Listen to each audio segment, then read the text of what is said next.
VR Knowledge AtoZ சேனலுக்கு உங்களை வரவேற்கிறேன். நாம் இந்த வீடியோவில் YouTube logo and YouTube banner எப்படி அப்லோட் செய்வது என்பதை பற்றி இந்த வீடியோவில் பார்க்கலாம். வாங்க வீடியோக்குள்ளார போகலாம்.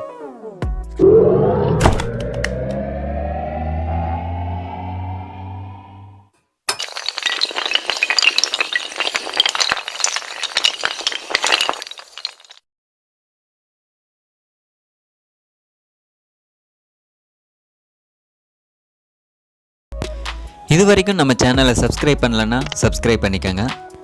அது கூடவே ஒரு பெல் சிம்பிள் வரும், அதை மறக்காமல் கிளிக் பண்ணிக்கோங்க. அப்போ தான் நாங்கள் போகிற லேட்டஸ்ட் வீடியோஸ்க்கான அப்டேட் உங்கள் மொபைலுக்கு நோட்டிஃபிகேஷனாக வரும். ஏற்கனவே யூடியூப் சேனல் எப்படி கிரியேட் பண்ணுவது என்பதை பற்றி வீடியோ போட்டிருக்கேன். அதே மாதிரி நீங்களும் கிரியேட் பண்ணிட்ட பிறகு இந்த மாதிரி தான் இருக்கும். இந்த இடத்துல இருக்கிற இந்த பாக்ஸை கிளிக் பண்ணிங்கன்னா இந்த பென்சில் மாதிரி டிஸ்பிளே ஆகும். இந்த இடத்துல தான் நாம் லோகோவை அட்டாச்மெண்ட் பண்ண போகிறோம். அது எப்படின்னு பார்ப்போம்.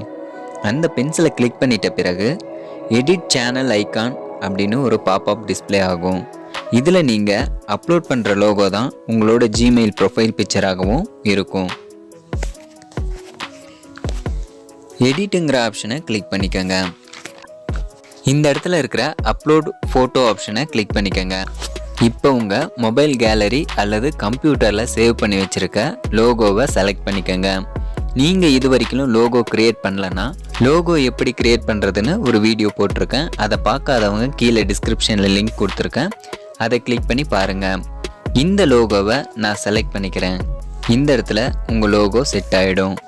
அடுத்து உங்கள் சேனலுக்கான சேனல் ஆர்ட் அல்லது பேனர் எப்படி செட் பண்ணுவது என்பதை பற்றி பார்ப்போம். பேனர் எப்படி கிரியேட் பண்ணுவது என்பதை பற்றியும் ஒரு வீடியோ போட்டிருக்கேன். அதை பார்க்காதவங்க கீழே டிஸ்கிரிப்ஷனில் லிங்க் கொடுத்துருக்கேன், அதை கிளிக் பண்ணி பாருங்கள். இந்த ஏரியாவில் ஏதாவது ஒரு இடத்துல டச் பண்ணிங்கன்னா இந்த பென்சில் போன்று டிஸ்பிளே ஆகும். அது மேலே கிளிக் பண்ணிங்கன்னா எடிட் சேனல் ஆர்ட்டுங்கிற ஆப்ஷன் வரும். அதை கிளிக் பண்ணிங்கன்னா select a photo from your கம்ப்யூட்டர்னு வரும். அதை கிளிக் பண்ணிங்கன்னா உங்கள் மொபைல் அல்லது கம்ப்யூட்டரில் உள்ள கேலரியில் இருந்து நீங்கள் ரெடி பண்ணி வச்சுருக்கிற பேனரை செலக்ட் பண்ணி அப்லோட் பண்ணிக்கோங்க. அப்லோட் பண்ணிட்ட பின்னாடி இந்த மாதிரி டிஸ்பிளே ஆகும். இதில் டெஸ்க்டாப்பில் அதாவது கம்ப்யூட்டரில் எப்படி இந்த பேனர் தெரியும், டிவியில் எப்படி தெரியும், மொபைலில் எப்படி தெரியும்னு டிஸ்பிளே ஆகும். அடுத்து செலக்ட்டுங்கிற ஆப்ஷனை கிளிக் பண்ணிங்கன்னா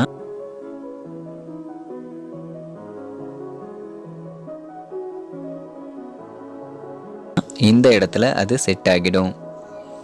இந்த வீடியோ உங்களுக்கு பிடித்திருந்தால் லைக் பண்ணுங்கள், ஷேர் பண்ணுங்கள், கமெண்ட் பண்ணுங்கள், மறக்காமல் சப்ஸ்கிரைப் பண்ணுங்கள். இந்த வீடியோவில் உங்களுக்கு ஏதேனும் சந்தேகங்கள் இருந்தால் கீழே கமெண்டில் லீவ் பண்ணுங்கள்.